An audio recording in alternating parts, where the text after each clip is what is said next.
Lo sang tra be shabla so adem me te we de chen chen re si ti me ken be wang po cham bel yang Kang Chen Kie Pei Zu Gen Zong Ka Pa Lo Sang Tra Ka No A We Lo Sa Ta So Te Ha Wan Tu Te Pu Sa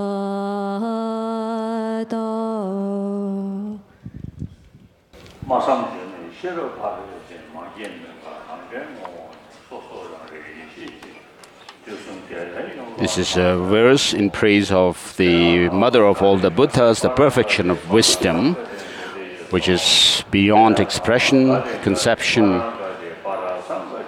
and unborn.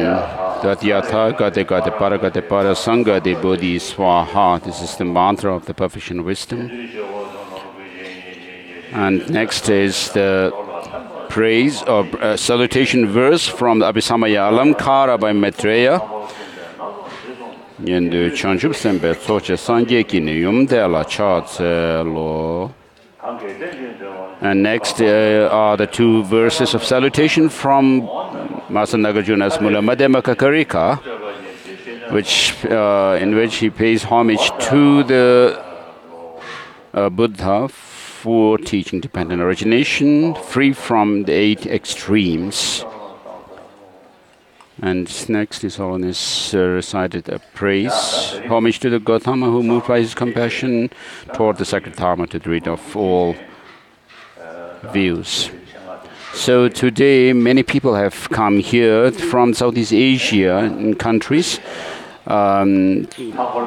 especially for this teaching. And with regard to the Buddhist tradition of Buddhism, we have the Pali tradition, and we have people, monks, bhikshus, from many of them from the Pali Theravada countries. And I wish to, for having come here, greet you all. I welcome you and greet you all.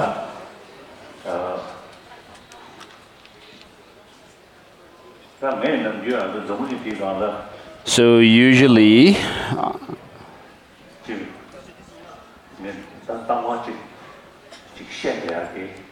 what I usually talk about around the world is, on the one hand, because I am one of the human beings on this earth, if the world is happy, then I also feel happy. If the world is in turmoil, lots of problems, and then I also don't feel happy. So all of us human beings are same in wanting happiness and not wanting suffering. But many of the problems that we face are our own creation. So all of us, whether we are believers or not, whether we follow this or that religion or not, all of us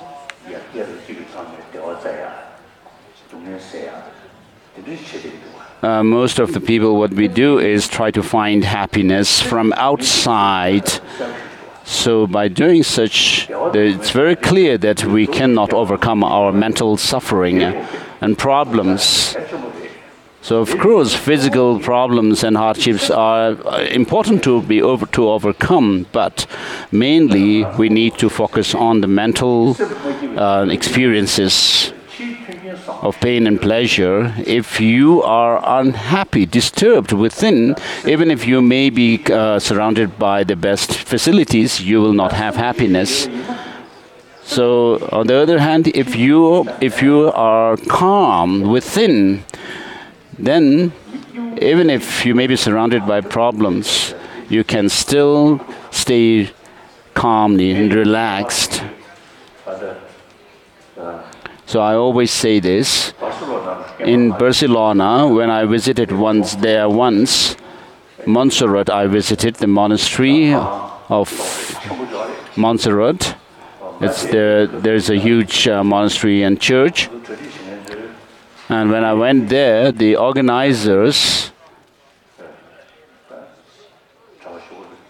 told me that there was a Catholic monk who wished to meet me, and I was told that he had lived behind the mountains, in the mountains behind the monastery, living as a hermit, without much hot meals, but just tea and bread. And so he lived like this for 5 years.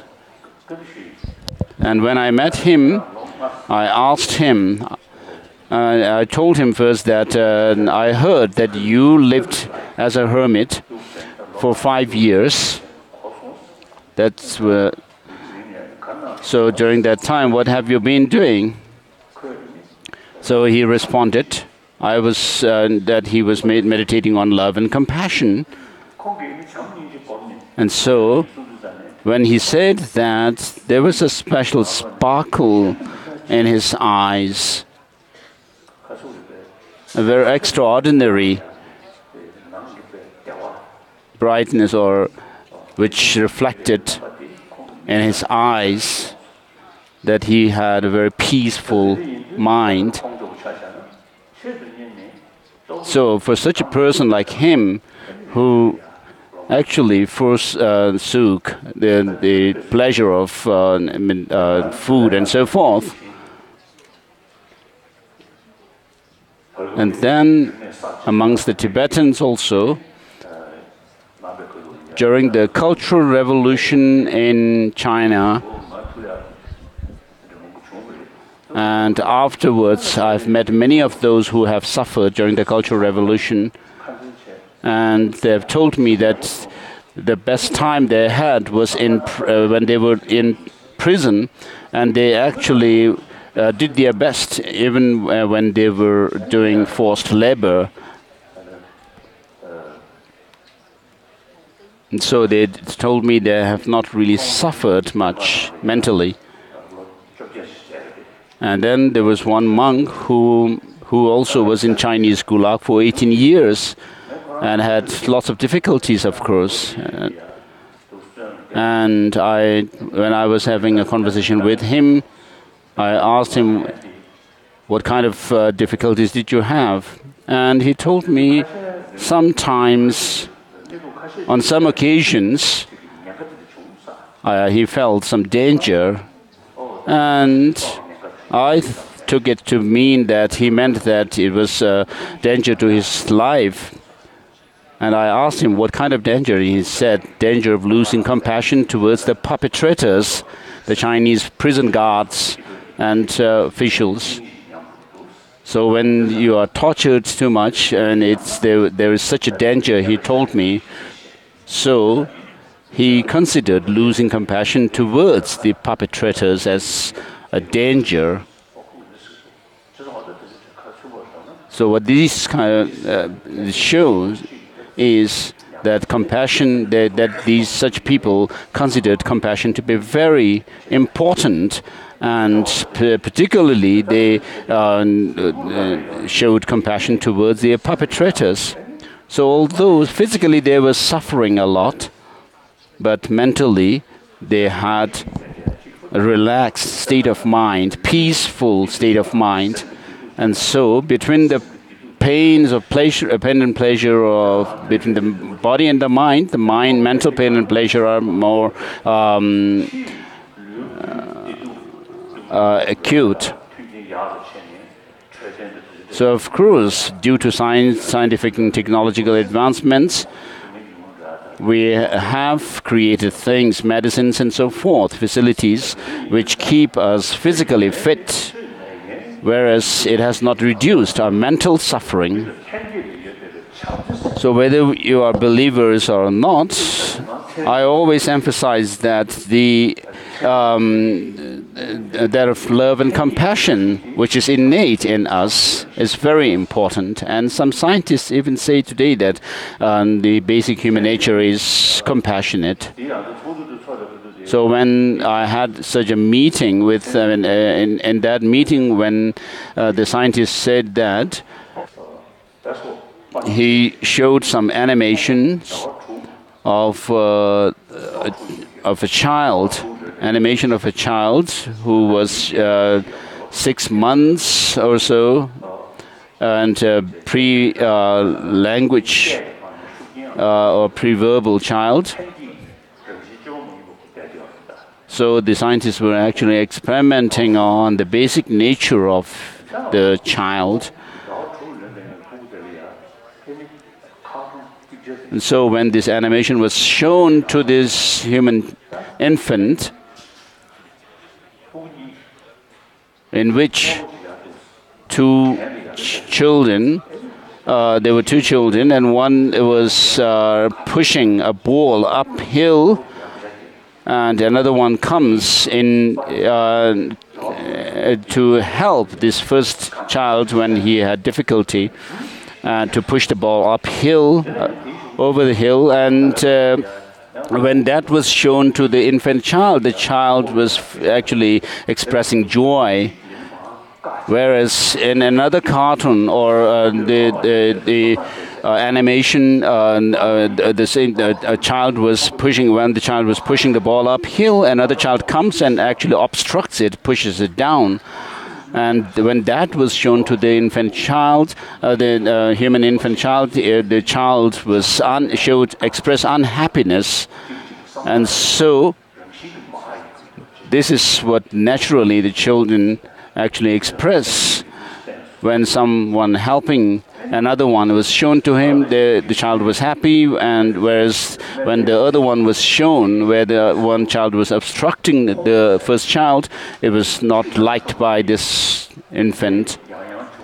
And then some medical scientists also say that when you have constantly angry and anxious, it actually depletes your immune system.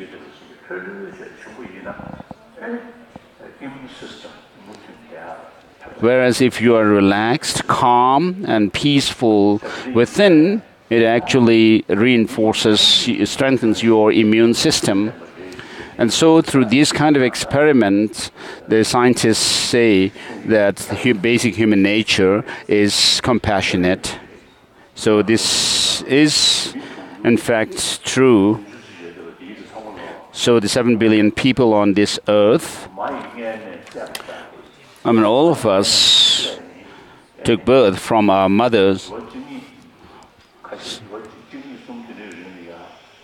And during the first couple of years after birth, we actually survived on mother's care and love. If our mother had not cared and loved us, shown us love, we would not have survived. And so right from the beginning of our life, we have survived on love and care from others. And so I usually say that when we were young and received, if we have received maximum love and affection, care from our parents, as we grow up in our life, we would be more secure and more peaceful. And Whereas if we had suffered abuse from our mother or parents in our childhood, so we may grow to be very successful, famous and so forth, but still there is some sense of insecurity when meeting with other people, anxiety too. So mother's love is very important right in the beginning of our life, and on the basis of that care and love from our mother, it actually sustains us throughout our life.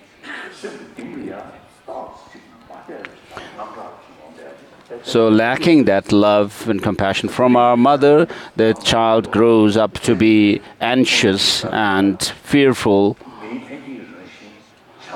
And so, when meeting with scientists, when the scientists said that through their experiment, when they concluded that the basic human nature is compassionate, I felt that there was some hope then. So if that is the case, we can actually cultivate it further to strengthen the love and compassion that we have innately.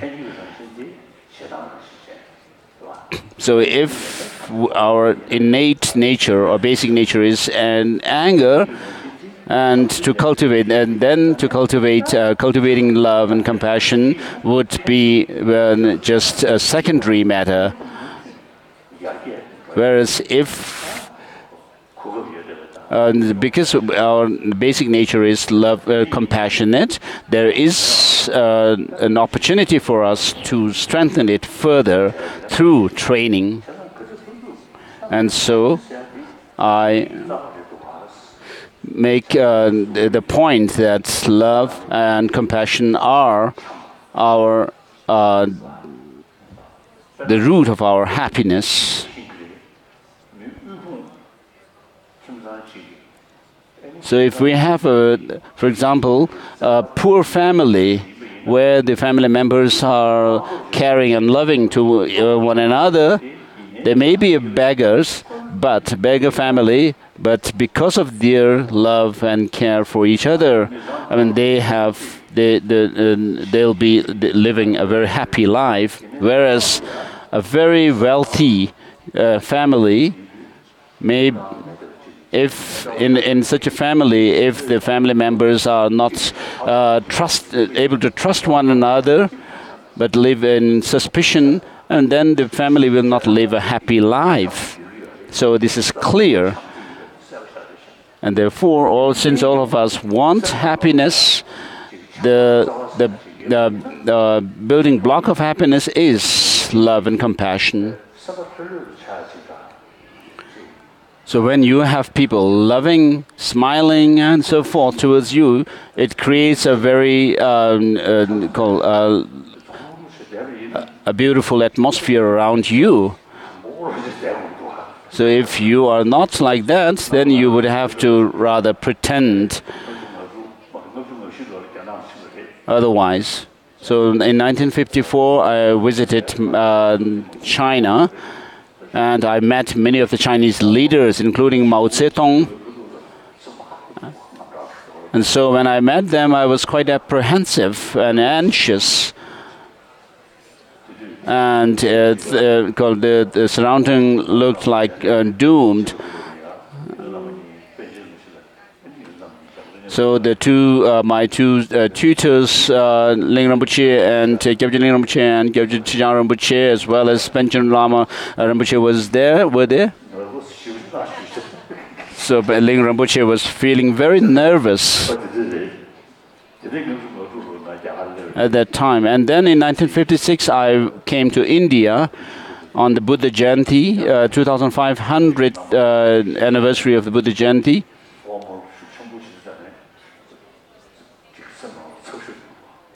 So when I had to meet with a big audience, and I was feeling rather nervous, whereas I mean I had to be very formal. And since 1959, after coming into exile, I didn't have to care about being formal to anybody, and then I felt very relieved. So wherever I go, I always see that I'm meeting other human beings, whichever country or religious tradition others may be following. We are all human beings. We have one nose, two eyes, and so forth. So if I meet a human being with three eyes, I would have to think, perhaps, but physically, mentally, and emotionally, we are all same in terms of feeling happy or sad, and also physically. And so when you actually have this attitude of looking at others as being same like yourself, a human being, then you will not be considering others as enemies and so forth. So if you are rather open to others, you'll be able to make friends with others. So this is my own experience. And so from my own experience, to everyone, I tell them to be a compassionate and loving and kind person. Whether you believe in a religion or not, doesn't really matter. And religion is an individual matter. It's up to the individuals. And whatever suits you, you should follow. Or if you follow religion, it should be the ones which suits you. So as social animals, human beings live in society. We are dependent on the community that we live in, and therefore, to gather together, to attract or embrace others, we need, this is done by love and compassion. Whereas anger and hatred actually pushes people away from you. And so, all social animals, to live together, we need an emotion which is love. Whether it's the wild animals living in the forest or they live together on the basis of love. And so,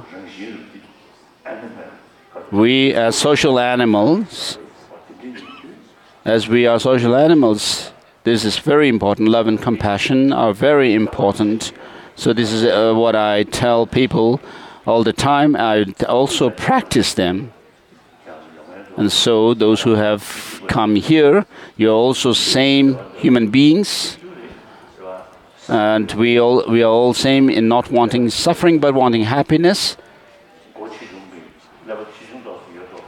Maybe there are differences in the size of our brain because of our head. Some have big heads, some have small. But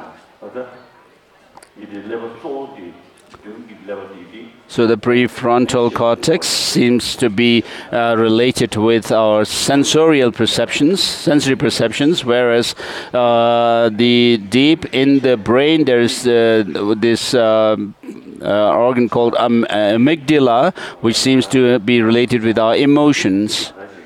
And so psychologically also, we have the same experience.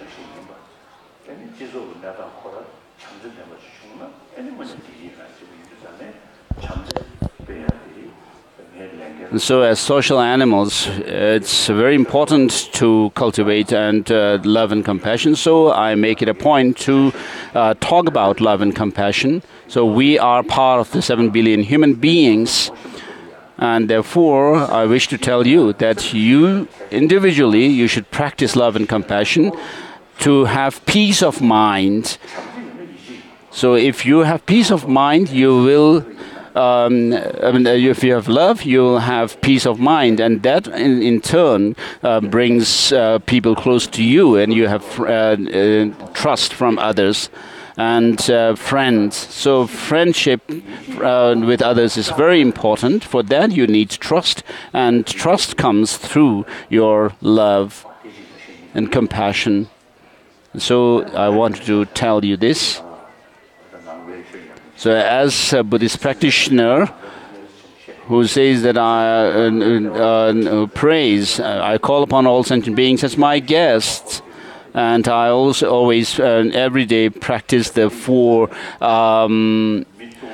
immeasurables, the four Brahma Viharas, as they call it also. And we do pray that sentient beings may not have suffering.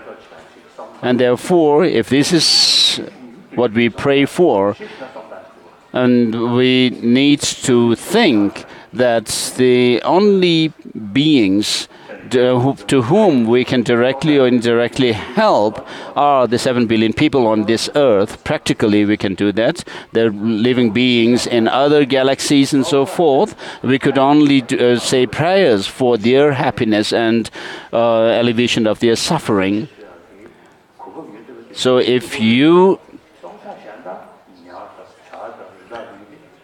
really pray sincerely, and practically what we should do is try to help the 7 billion people on this earth. Other animals like fish, insects and so forth, of course, they become our objects of our prayers. So this is what I wish to tell my Dharma brothers and sisters, all my brothers and sisters here, to practice love and compassion. And then secondly, as a practitioner of Buddhism, I try to promote religious harmony. And today in the world, if we look around, in the name of religion, there are so much killing and fighting amongst people. So I always say that religion, the religious traditions in the world have to do with human beings. They are human religions.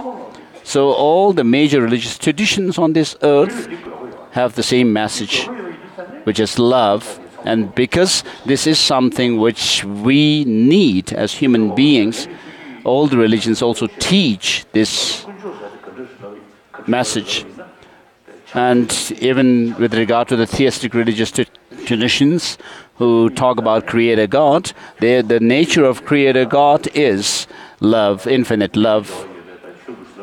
And so all these religious traditions related to human beings teach love and compassion.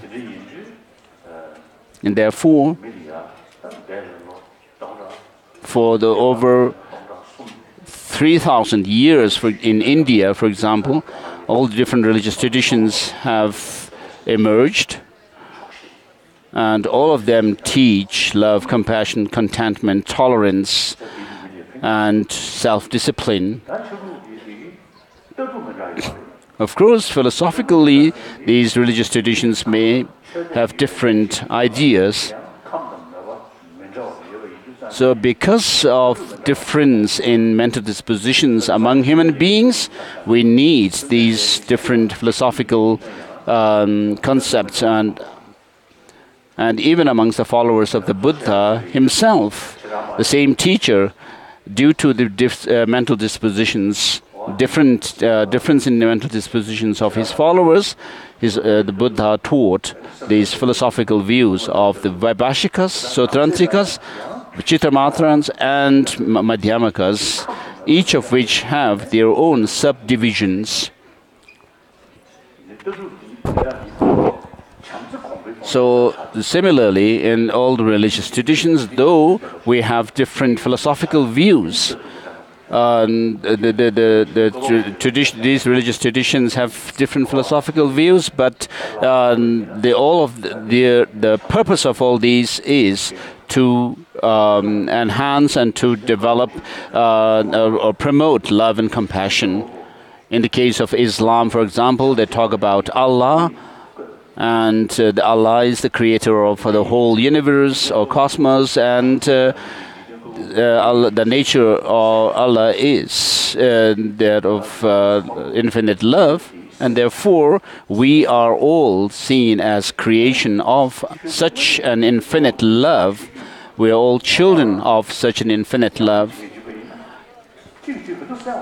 So if you sincerely practice such a religion which emphasizes love, how can we actually kill one another? Because the Creator God is Himself infinite love, we must make it a point to practice love and compassion. How can we actually go about killing one another?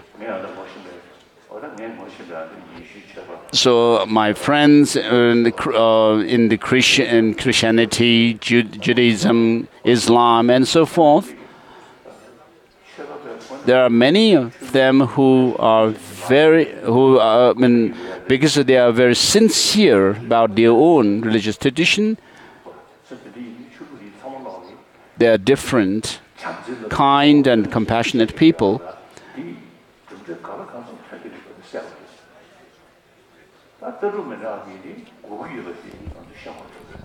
So the love and compassion are something which we need, and they do have impact on the world. And of course, the different philosophical views are necessary because of the different mental dispositions of human beings. As I said earlier, religion is an individual matter. It's up to the individuals whether they want to follow a religion or not. But if you really follow a religion, you should be sincere about it. To practice love and compassion, which is the essential message. Whereas on the basis of this difference in the religious traditions, if we create division amongst ourselves, it's like this nectar of religion is turned into poison. So all the religious traditions benefit human beings. So religious harmony is very essential. I personally sincerely respect Christianity, Islam, because they help many people. And to be able to do this, I usually to show that it's possible to practice religious harmony, I usually use India as the example. Because in India, we have homegrown religions, like those of the Sankhya school, and from which the different strands of Hinduism and so forth developed. And then there are also Jainism and Buddhism, and then also later Sikhism developed in this very country.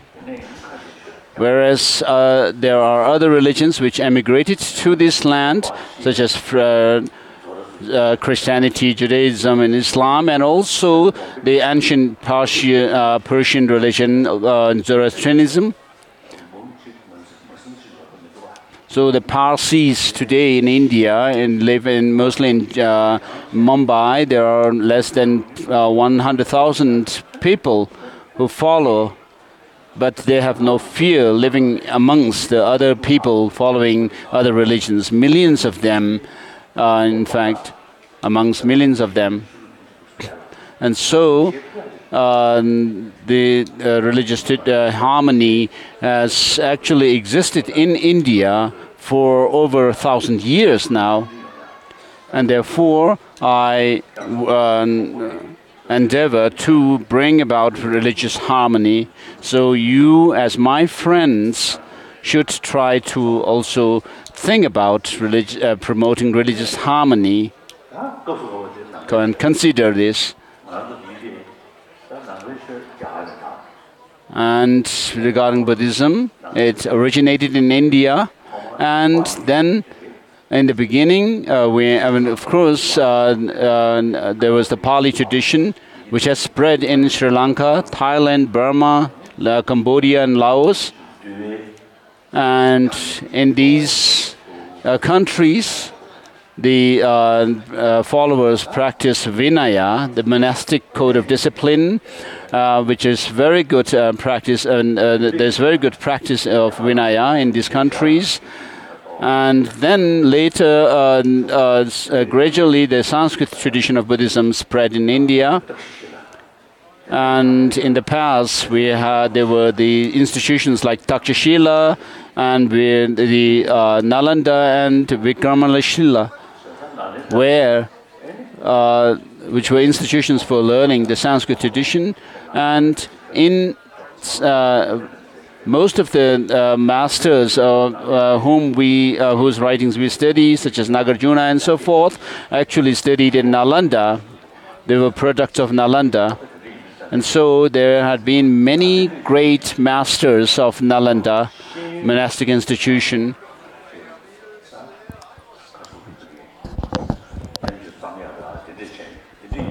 And so there was a very good education system in Nalanda through which many scholars emerged, and Sanskrit was the medium of their education. And so there were many scholars, masters who were products of Nalanda. And so this Nalanda tradition first spread from India to China. Tangsan or Xuanzang came to India, and when he came to India, there was Nagabodhi. It is said that somebody told me that at that time Tangsan had said that Nagabodhi was still alive. So this is what I heard from somebody. And so the Chinese are also followers of the Master Nagarjuna's tradition, the Sanskrit tradition. So it spread from India to China first, and then in the 8th century, the Tibetan king Chisung Detsen invited the Indian master Chandrakshita to Tibet, and he brought the Nalanda tradition to Tibet. He was himself a scholar of logic, and he has written the book on logic and epistemology, and also being a scholar of Madhyamaka, the philosophical school, he also wrote texts on Madhyamaka philosophy. And so in Nalanda, the study of logic was considered very important. But in China, it seems people have not taken much interest in logic. So in other words, the countries are followers of the Nalanda tradition. So from China, of course, the Nalanda tradition spread to Korea, Vietnam, and Japan. And so all of us who recite the Heart Sutra are the followers of Nalanda tradition. And then Mongolia also. And then there's a few republics within the Russian Federation also are the followers of the Nalanda tradition.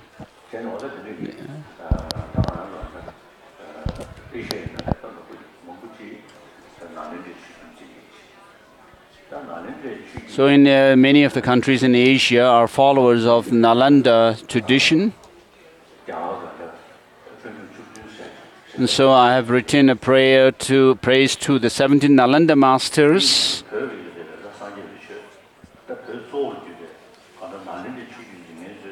So all the followers of the Nalanda tradition, including in the main Tibetans or Tibet, for us, these 17 Nalanda masters are very important. So I've written this praise to the Nalanda masters.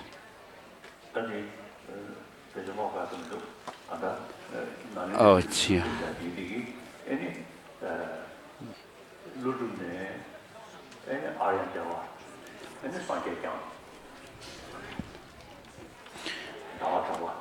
So the Nalanda tradition within the Nalanda tradition, the Madhyamaka system of thought was passed down through Master Nagarjuna to Aryadeva and Chandrakirti and so forth.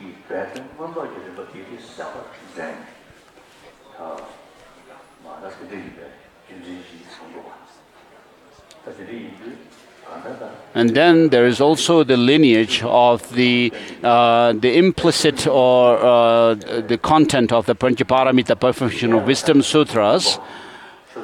So with regard to these Perfection of Wisdom Sutras, we have the 100,000 lines or verses of Panchaparamita, which is the most extensive Panchaparamita scripture that we have in Tibetan, and then the middling or the intermediate length, the middle length Panchaparamita is the 25,000 verses, and then we have also the 8,000 verses of Panchaparamita, and the short one is the Heart Sutra that we usually recite.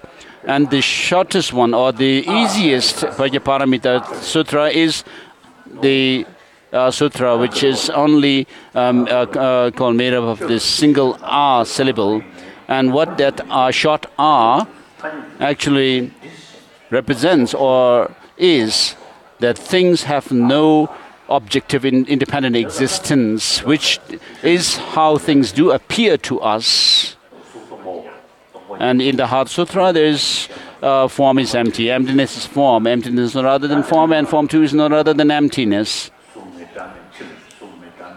And then it goes on to say there's no eye, no form, no sound, and so forth, and no eye, no ear, no nose, and so forth. So this, the negative term no does not actually mean that the eye, nose, ear, and so forth do not exist, because the Buddha actually gave teachings. So if he was actually saying that the eye, ear, and so forth do not exist, while they do exist, then it would be going against our empirical experience. Now, what does it mean when the Buddha said no eye, no ear, no form, and so forth is, though things do exist by way of convention, worldly convention, but how the things appear to us is as if they have some kind of independent objective existence. So if they were to exist the way they appear to us, what's wrong with that?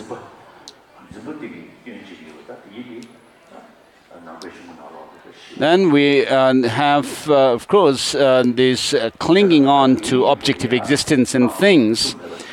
And that causes us problems, and therefore we need to consider that the point that things do not exist the way they appear to us. So I want to say this: right after his enlightenment, the Buddha said, "This peaceful and profound, peaceful."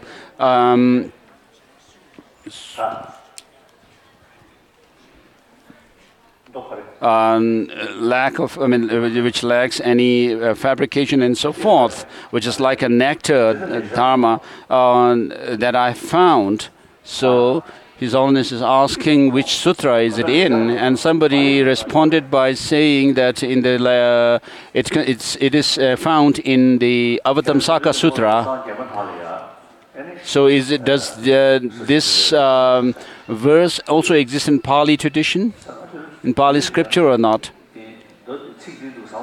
So when I actually think about this verse, which says,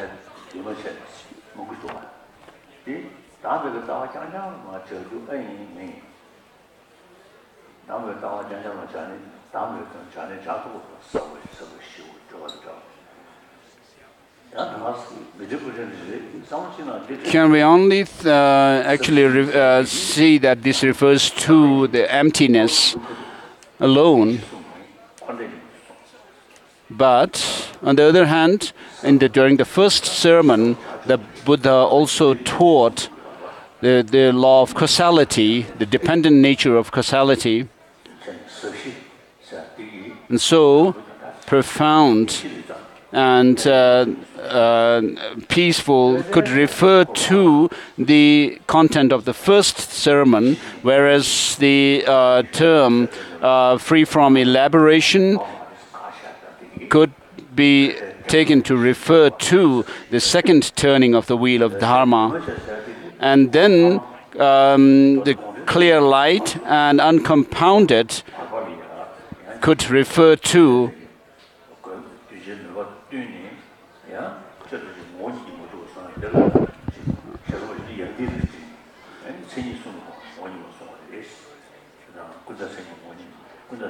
Of course, having taught the second turning of the wheel of the Dharma, there were those disciples or followers who could not take it literally. Therefore, it had to be interpreted by saying by talking about the three natures, the dependent, the imputed, and the perfect natures. And therefore, by thinking of these three natures, the Buddha was said to have taught the second turning of the wheel of Dharma.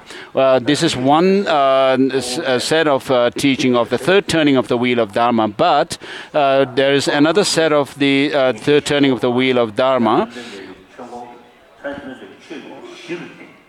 So the first turning of the wheel of Dharma lays down the foundation of the Buddhism, and then the second turning shows that of the free from elaborations or fabrications, which refers to the emptiness, the objective emptiness, and then object clear light, and then during this third turning, the second set of the third turning, where we find the Tathagata Garbha Sutra, the Buddha taught there of the Buddha nature, or Tathagata Garbha. And so this the freedom from the clear light and that uncompounded nature could be a reference to, taken to be a reference to this set of the third turning of the wheel of Dharma. And therefore, we can say within this verse, this verse could actually cover all three turnings of the wheel of Dharma. And then there is also in the tantric teachings, in the Sakya tradition, they mention the union of clarity and emptiness. So which actually are explained in connection or with the third turning of the wheel of Dharma. So in the Sanskrit tradition, there is so much explanation of emptiness, and in the third turning, there is teaching on the subjective clear light of mind, which is also found in the Mahayana Uttara Tantra treatise. And the clear light, actually, the actual clear light is shown in the Ayurveda Yoga Tantra. And as a prelude to that, we have the third turning, the Tathagata Garbha Sutra set of teachings, where the clear light is also mentioned. So the Sanskrit tradition that we study the texts that we study were written by the 17 Nalanda masters.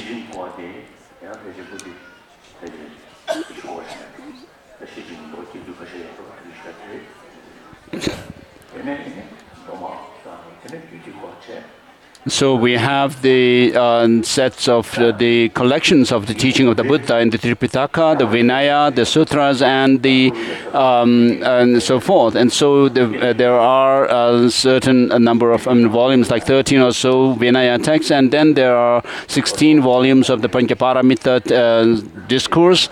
And then there are other collections of the teaching of the Buddha, such as the miscellaneous sutras and so forth.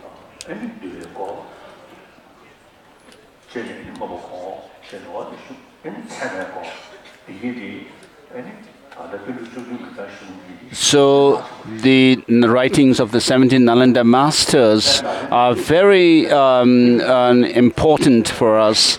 Where we, in their writings, we also find texts on Vinaya, logic and epistemology, Abhidharma, and so forth. So the teaching that we are going to go through is Buddhapalita, who was one of the main disciples of Master Nagarjuna, and also Master Nagarjuna is one of the main disciples is Aryadeva. So Master Nagarjuna's Mula Madhyamaka Karika, the fundamental wisdom verses of the middle way. So I usually consider it to be good if we could actually have the tradition of studying and giving teachings on the writings of these 17 Nalanda masters. And so, with this in mind, I have received the transmission, reading transmission of Buddhapalita and Chandrakirti's Prasanapada, the lucid words from the former Gaden Rinpoche, Kyabji Yongzin, Kyabji Gaden Rizong Rinpoche. So I have started giving teaching on Buddhapalita last year. So we have covered first 6 chapters last year. And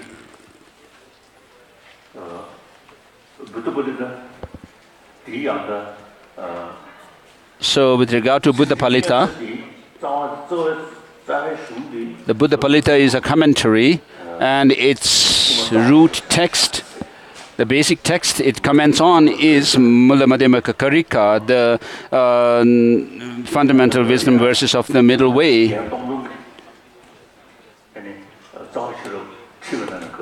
So when Tongpen Rinpoche taught the Mula Madhyamaka Karika, he actually made his disciples memorize the text and then taught it to them. So this is a very good tradition.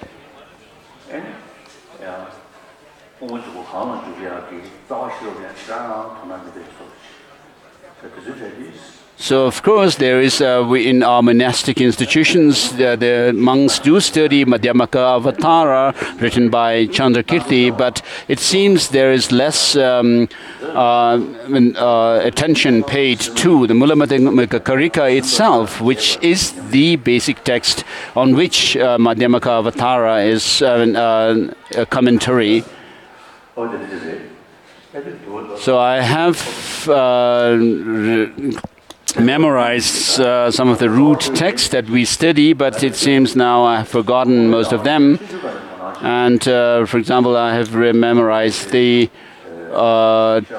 versified text on Vinaya. So with regard to emptiness, earlier on I had not much interest in my childhood. When I was young, carrying on with my studies, I wasn't so enthusiastic as a student. But later on,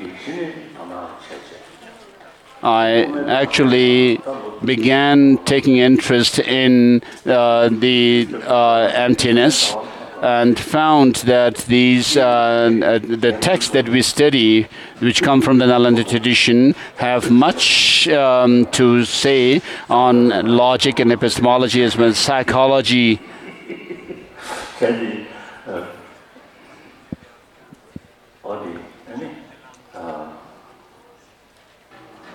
So with regard to the Madhyamaka view of emptiness, who actually inspired me the most to take interest in it was Ngudup Chogni, one of my debate assistants in Tibet, a Mongolian who actually studied in Sera J monastery. And although I did study the Madhyamaka's texts in Tibet, but after coming into exile, I actually went over these texts. And with regard to the Mula Madhyamaka Karika, these two chapters, chapter 18 and chapter 24, are very important chapters from this text. Do you have the translation of the Mula Madhyamaka Karika in Korean? In any case, the Mula Madhyamaka Karika is a very important text. So first, you should study the 26th chapter, which talks about the 12 links of dependent origination and its forward and reversal processes. And so the ignorance is the first link in these 12 links, and how we are brought about in samsara, the cycle of existence, through ignorance is by karma. And to reverse that, there is the 18th chapter, to overcome karma and delusions and so forth. And then for the understanding emptiness, you should study the 24th chapter. So the reasonings that are given there are wonderful. So I received a teaching, transmission on the Mula Madhyamaka Karika from my teacher, Lama Rinpoche Tenzin Gyaltsen from Kinur. And of course, from Gyaltsen Temba, I received the transmission of the six collection of reasonings by Master Nagarjuna. And Lama Rinpoche told me that this Master Nagarjuna's Mula Madhyamaka Karika and Parmanavartika Karika by Dharmakirti are called wonderful writings in Sanskrit. So I urge people to study that of the Parmanavartika Karika by Dharmakirti. So entering the Madhyamaka or middle way is the text written by Chandrakirti Madhyamaka Avatara, and what it enters into is this Madhyamaka Karika.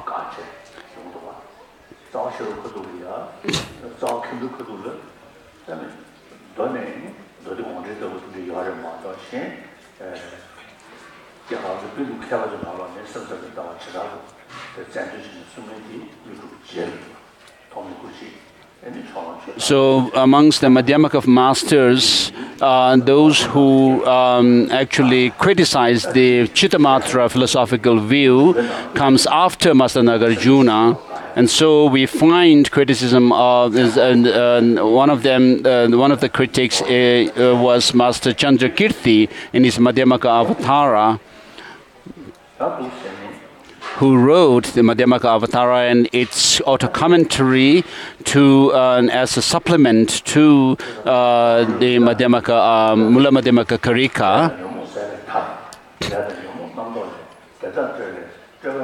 Liberation is when you extinguish karma and afflictions, and karma and afflictions arise through conceptual construction, and these in turn arise through our mental fabrication, and that is ended by emptiness.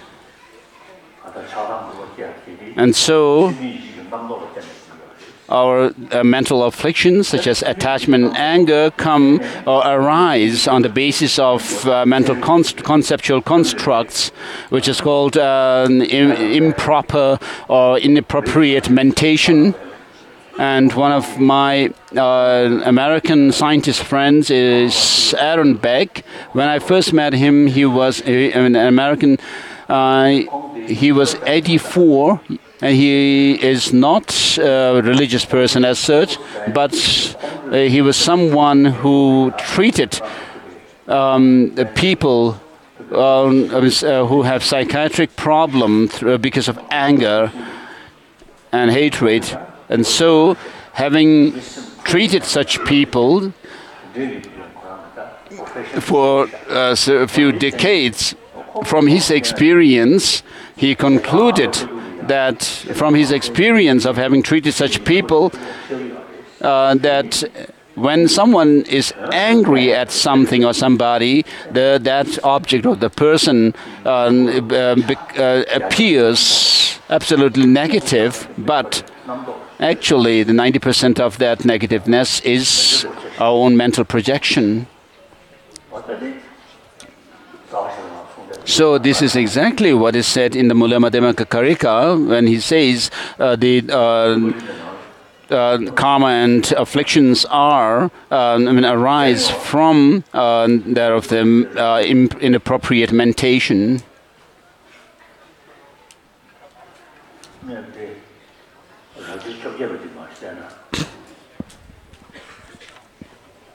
The 18th chapter of Buddhapalita. We don't have the translation, of course. His Holiness is referring to chapter 18.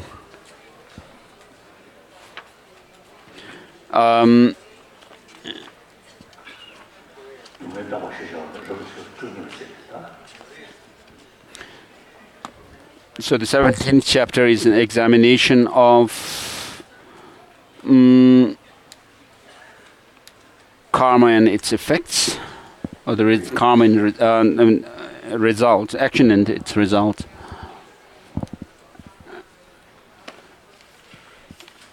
And chapter 18.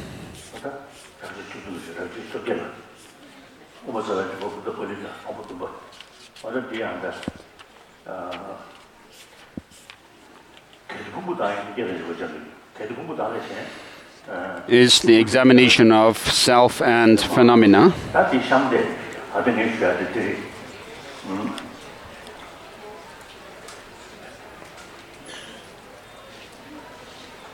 So His Holiness is referring to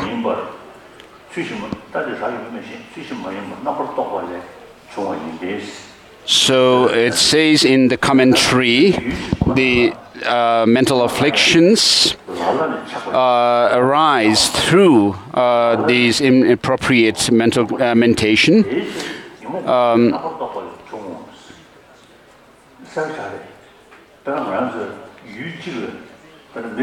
So it's very clear that when one person looks at another person, and a second person also looks at that same person, one person may see the second person to be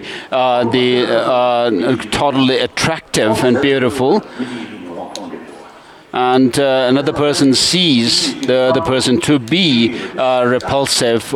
And so because of anger. And so when you are attached to that person, the person looks totally positive and attractive.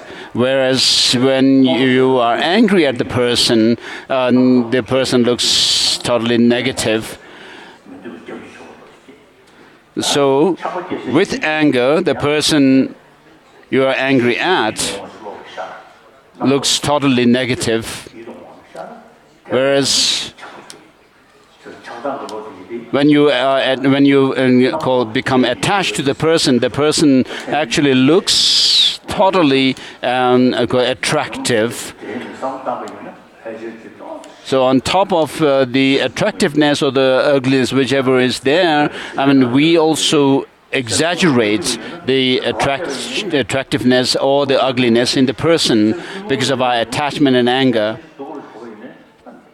So when this is quite clear, because when we are relaxed and calm, even if somebody actually says something bad, we may not feel very disturbed. Whereas when you are slightly disturbed and even when somebody says something slightly provocative, it actually makes you so very angry. And so these anger and attachment see things and people in exaggerated manner.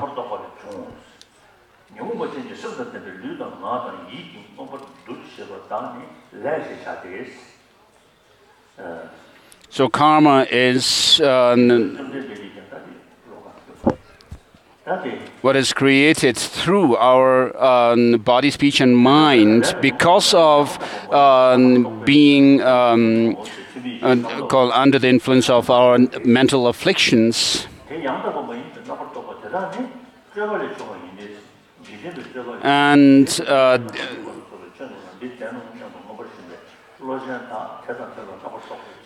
seeing things totally right or wrong or positive and negative arise because of our inappropriate mentation. And those inappropriate mentations also arise through our fabrication, and that is done away with or seized by emptiness.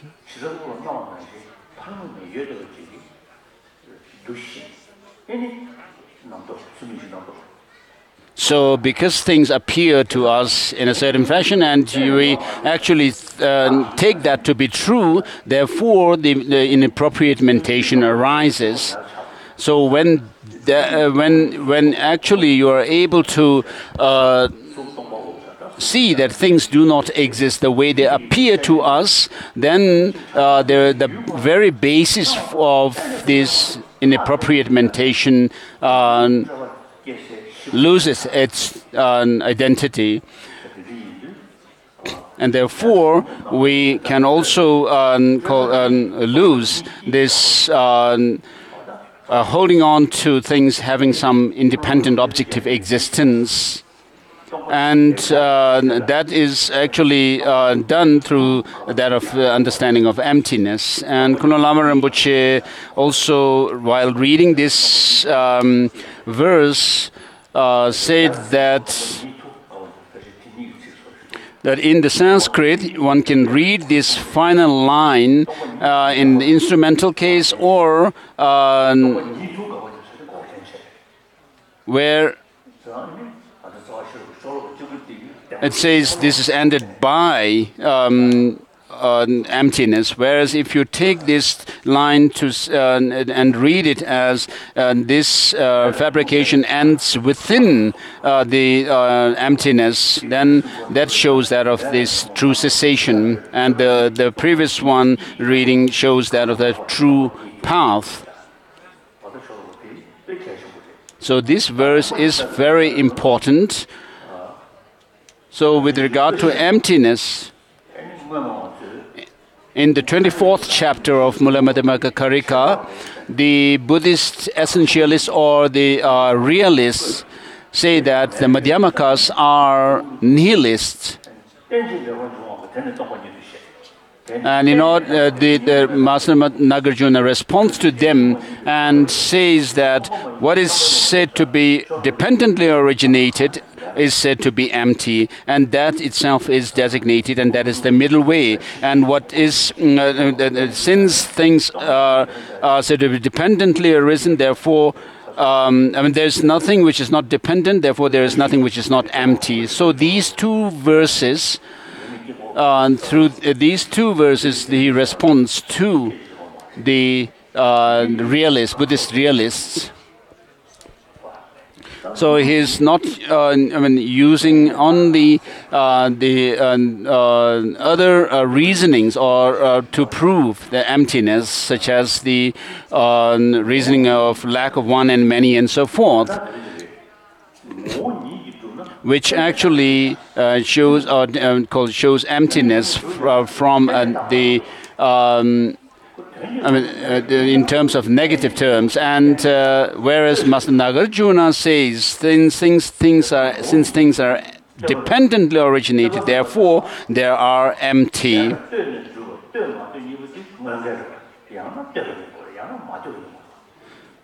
So dependent and independent nature things are diametrically opposites.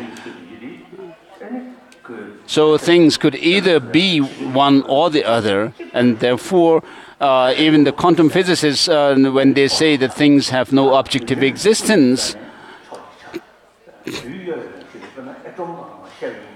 if you go down to even these atoms, the subatomic particles, you see the subatomic particles always moving. And when you say something is moving, there should be a part that is antecedent, and that there should be a part which is going behind or in the rear side. So without that, you cannot talk about the particles being made up of their constituent parts.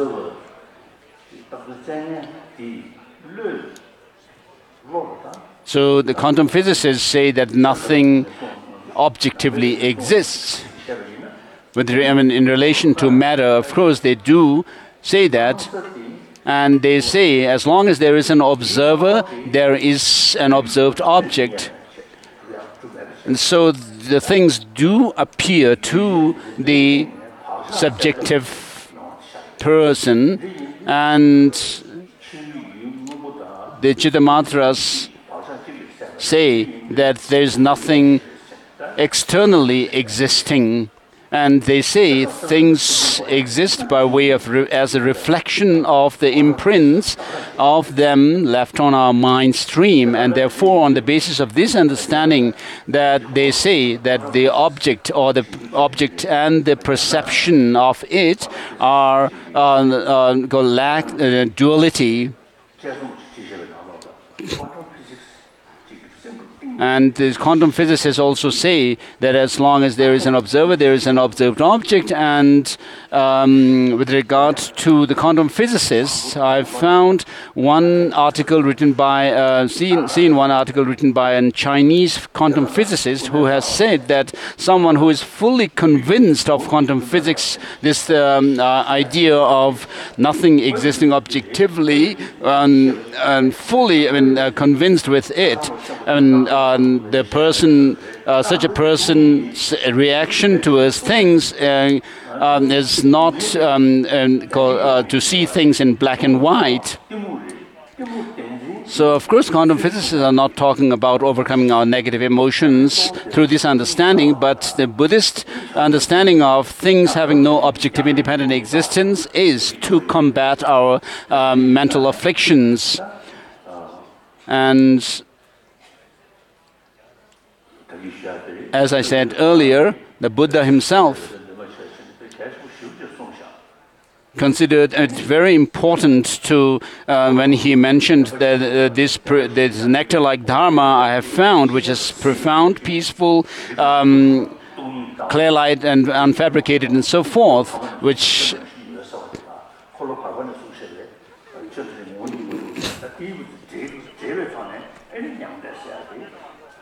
so by bringing the 2 points taught in the second and third turnings of the wheel of the Dharma, we can actually feel that nirvana is something possible to attain.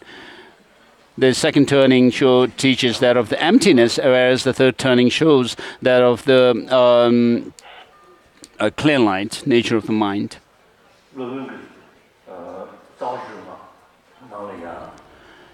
In the Mula Madhyamaka Karika, Master Nagarjuna says, and he actually uses negative terms mainly. So when you feel convinced that things have no objective independent existence,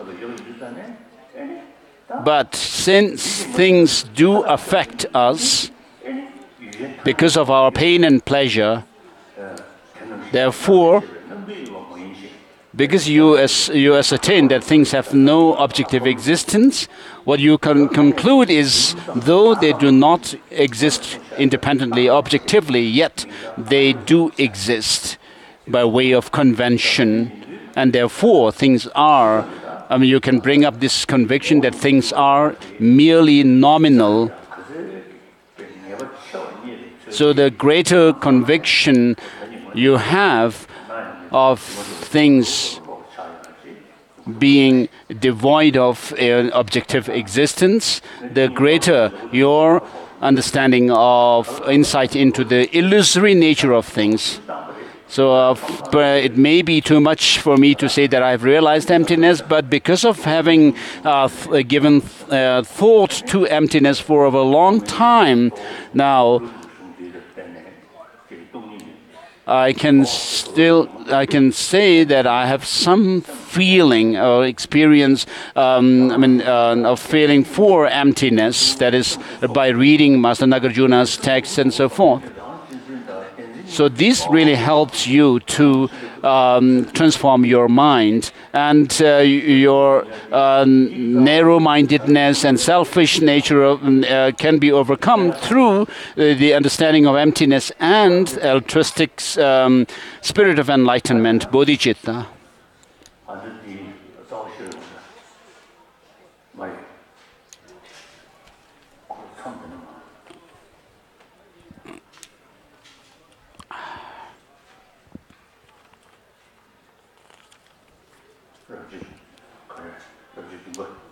So we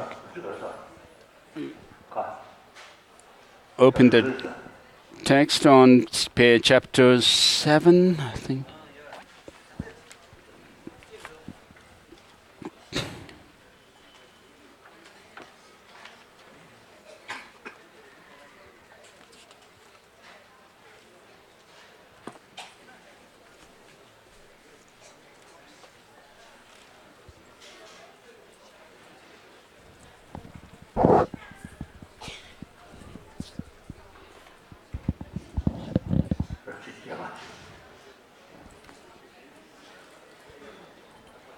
Chapter 7 or 8?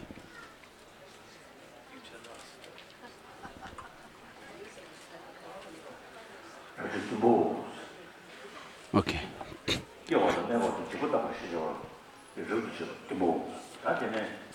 So we go on to chapter 8.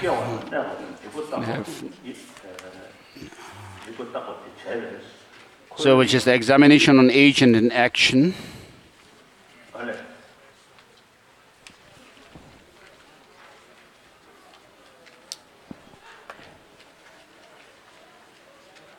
Oh, I think young Rinpoche got up and told His Holiness something else.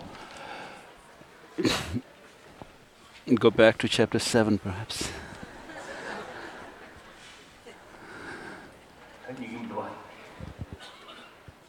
His Holiness says he's having difficulty finding the page. So we have completed chapter 6.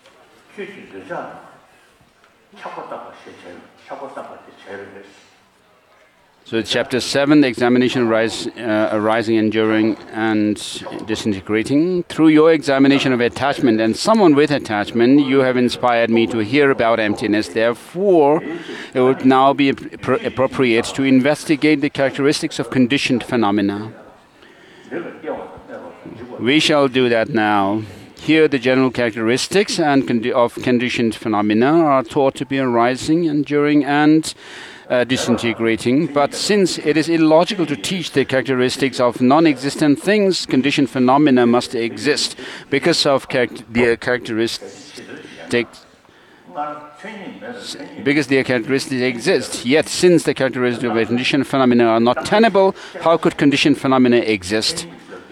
So when you do examination of what is characteristic or defining characteristic or definition and defining them,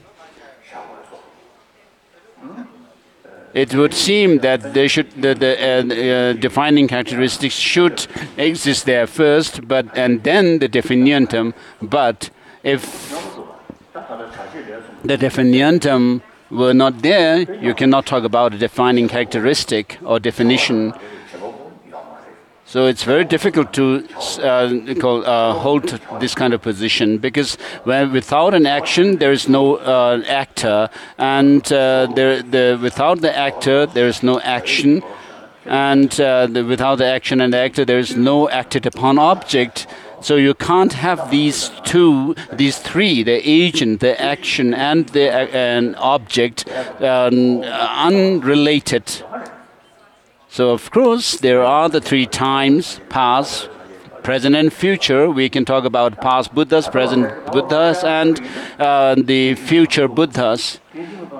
Whereas when you talk about the present, it comes down to a moment.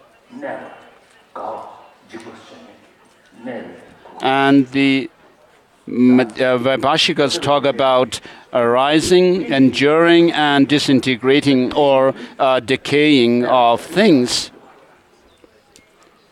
Whereas when we actually come down to the moment, a moment of existence, you cannot actually find the moment, because you may talk about a year, month, made of months, and then days, and weeks, and days, and hours, minutes, and seconds. I mean, finally, you will not be able to pinpoint anything as being the present, though we can still say that something has arisen and not yet ceased. So the three times also are difficult to hold. And then, with regard to consciousness, we have to posit consciousness on the basis of continuity. So because of that, we talk about Mindstream. Whereas if you divide the mind into different moments, we find it difficult to posit or assert the three times as well.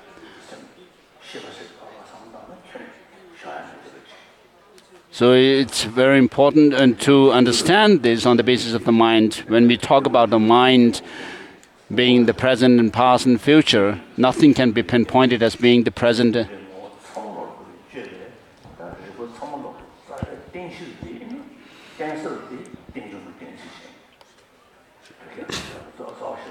So the different reasonings that are used to prove emptiness,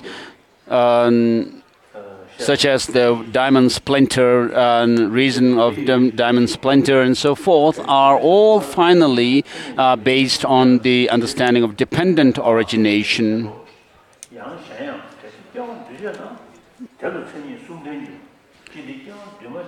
Yet, since the characteristics of conditioned phenomena are not tenable, how could conditioned phenomena exist? Because the characteristics exist. In what way? Previously, the Master said, characteristics do not apply to those without characteristics, nor to those with characteristics. Thus, they have already been refuted. Moreover, if arising is a conditioned phenomena, it would possess three characteristics. But if arising is unconditioned, how could it be characteristic of a conditioned phenomena? The fourth line of the conclusion should not be applied to the first line. Should also be applied to the first line, the proposition. If arising is a conditioned phenomena. So when I was receiving teaching on the Master, this Mulamadamuka Karika by Nagarjuna from Gen Nyima,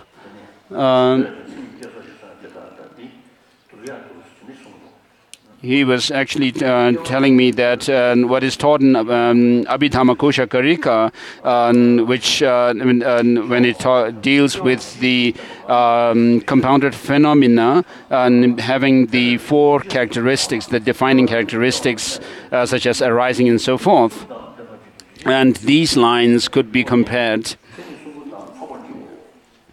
If arising is a conditioned phenomena, how could it be the characteristic of a conditioned phenomena, and so forth? So, of course, when we talk about the characteristics of arising, enduring, and disintegrating, nothing can be found to have any objective independent existence, but they could be still posited in terms of conventional. Arising also possesses three characteristics. How could it be a characteristic of a conditioned phenomena? If arising possesses the characteristic of arising, enduring, and disintegrating, and if also enduring possesses the characteristic of arising, enduring, and disintegrating, and if also in disintegration possesses the characteristics of arising, enduring, and disintegration, then these characteristics would not be different, because their characteristics are the same. So nothing whatever can be found when you put them under the lens of critical analysis, looking for their, searching for their identity, just as it is said in the 22nd chapter of Mula Madhyamaka Karika in examining the Tathagata. It says the Tathagata is neither one nor separate from the aggregates, neither the Tathagata is in the aggregates nor the aggregates are in the Tathagata. What else is the Tathagata? And so, of course, while we say things have no independent objective existence, we still can assert the conventionality of things. And therefore, the Master Nagarjuna in this Mula Madhyamaka Karika also says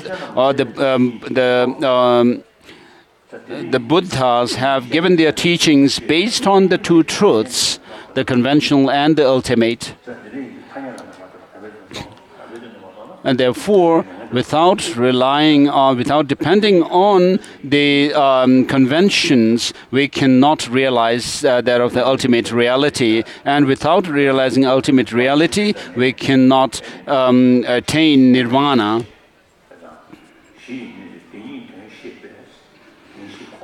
And therefore, in my prayer to the 17 Nalanda Masters, I have written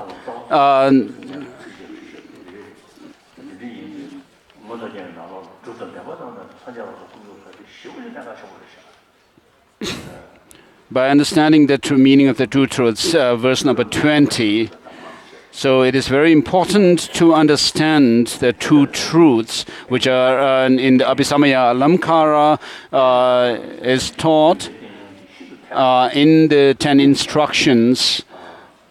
The two truths are the nature of the path, and then on the basis of that understanding of the two truths, we can go into the understanding of the Four Noble Truths.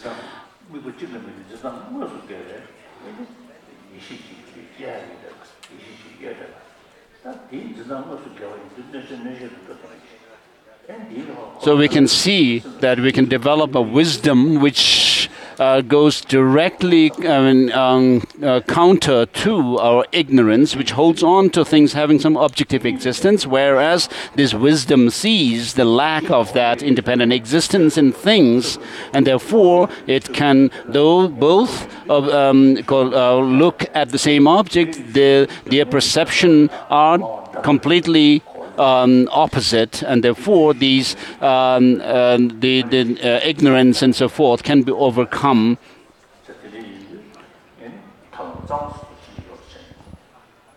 And so I say, may I be blessed. No, sorry. By understanding the meaning of the truth, the way things exist, we ascertain through the four truths how we enter and exit cyclic existence, and engendered by valid cognition, our faith in the three refuges will be firm. So on the basis of these understanding of the two truths, we can generate or cultivate or develop the understanding of the Four Noble Truths, on the basis of which we can see that the ignorance and so forth can be overcome, and therefore this valid cognition engendered by this valid cognition, our faith in the three jewels will be firm. May I be blessed to establish the root of the path to liberation. And Master Nagarjuna, in his salutation verse of Mula Madhyamaka Karika, salutes the Buddha for being the best of the teachers, for teaching dependent origination, which is free from the 8 extremes. And also, the Master Nagarjuna praises the Buddha in his other writings for the same reason, which is teaching dependent origination. And Master Tsongkhapa also praises the Buddha for teaching dependent origination in his praise to the Buddha for teaching dependent origination. And so the faith in the Buddha, unshakable faith in the Buddha, could be developed on the basis of understanding the dependent origination nature of things.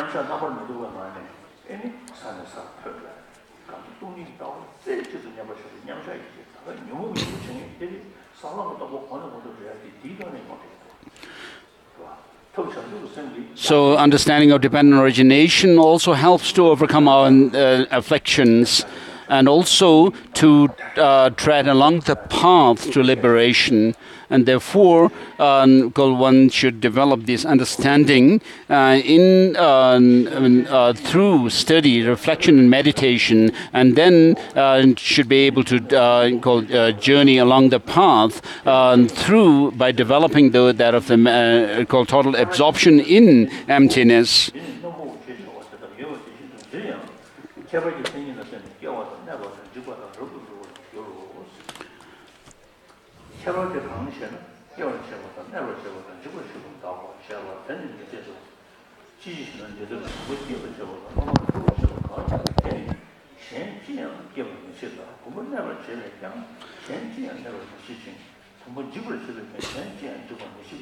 So there is no fault for, just as they already qualify as the general characteristic of conditioned phenomena, it is in reliance on specific characteristics that statements such as this is a vase or this is a cloth exist. So too here also arising, enduring, disintegrating are fully established in reliance on specific characteristics. But how are they different?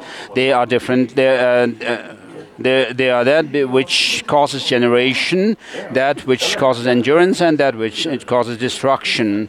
And in response, this is not tenable. Why? In anything that causes the generation of a vase and the establishment of a vase doesn't cause the generation of something else. That which causes endurance of a vase does not cause the endurance of something else. And that which causes the destruction of a vase does not cause the destruction of something else. Objection, there is no fault, since they cause the generation, endurance, and destruction of a vase. Response, but these are not the characteristics of a vase, because they are its agents and so forth. But if you imagine arising to be unconditioned phenomena, then we shall explain this. For it was said, how could it be a characteristic of a conditioned phenomena?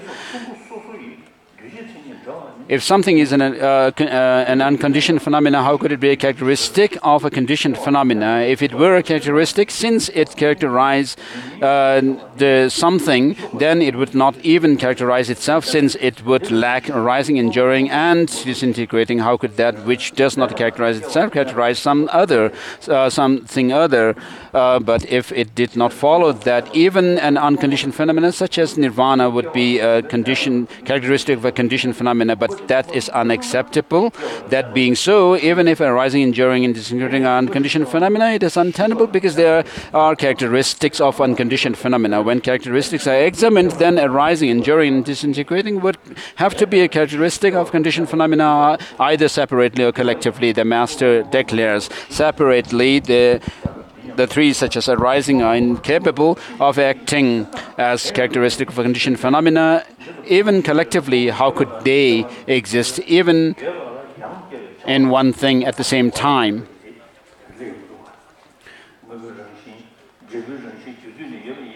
So if the effect, nature of the effect were to exist right at the time of its cause, then there is no need for the thing to arise again, to take birth again. So this is with regards to, I mean, this shows that of the objection of arisal from self. Also, arising, enduring, disintegrating are incapable of separately acting as characteristics of conditioned phenomena. The term incapable ultimately means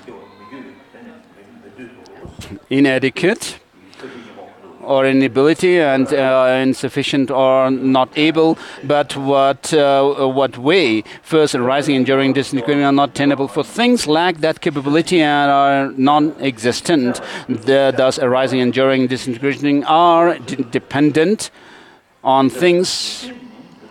For if the arising of a vase, the enduring of a vase and disintegrating of a vase did not actually establish the vase, then what would arising, enduring, disintegrating be the characteristics of? To say it is disintegrating means it has disintegrated, and it is non-existent, for that which has that characteristic does not exist.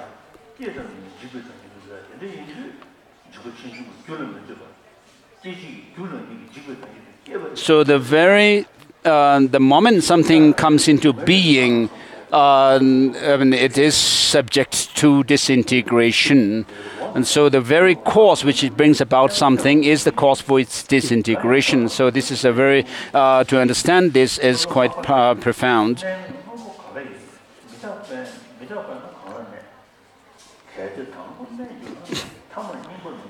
Objection, your endurance exists. Response, but endurance is also untenable. Why? Because enduring is connected in disintegration, with disintegration. In fact, if conditioned phenomena are perpetually connected with impermanence,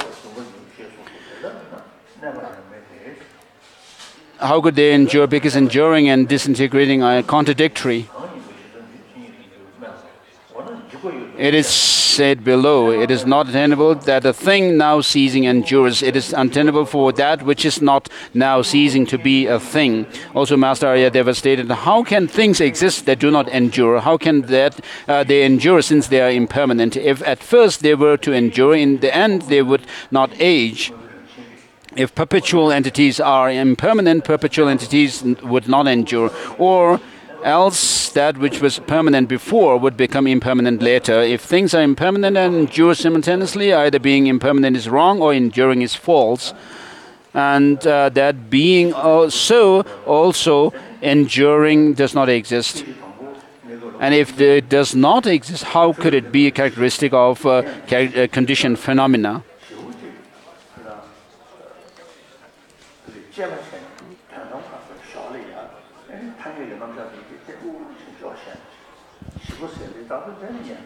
So when we talk about a shikpa or something disintegratedness,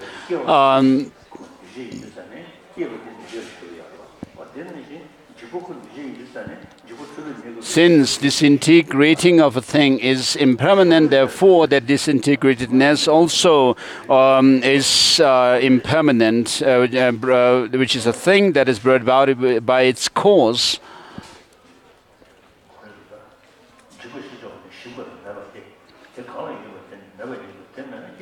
So further, that which is called disintegrating means disintegratedness and non-existent. That which has on page, there's no page number, what's that? 4. So that which has that characteristic does not exist. If it does not exist, it has already been taught that arising, enduring, disintegrating would be the characteristic of what? Thus, it is also not tenable that disintegration is a characteristic of a conditioned phenomena. And then also the next paragraph. Collectively, there are characteristics and response. Even collectively, how could they exist in one thing at the same time? So Buddhapalita is quite essential text.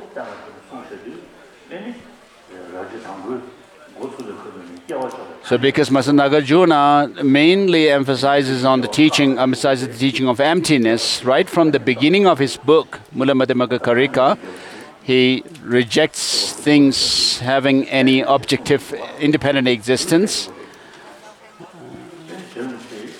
whilst still maintaining that things do exist by convention. And in the mystical biography of Master Tsongkhapa, it is mentioned that he had a dream of Master Nagarjuna surrounded by his disciples, and amongst them was Buddhapalita. And Buddhapalita in the dream touched the Buddhapalita text on his head. And then the next morning, Master Tsongkhapa was said to have actually gained this true insight into emptiness based on Buddhapalita. And Buddhapalita was a disciple of Master Nagarjuna.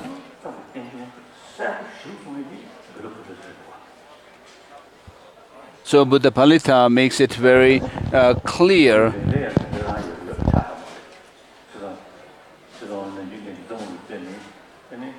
that dependent arising is the main reason to gain insight into emptiness. Whereas Bhaviveka is not does not do so.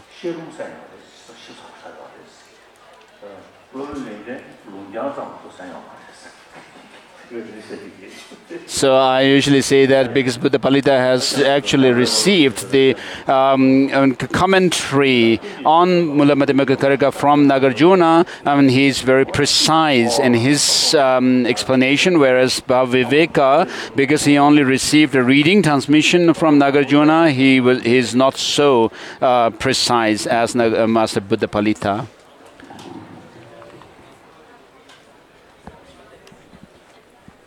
I don't know where he stopped.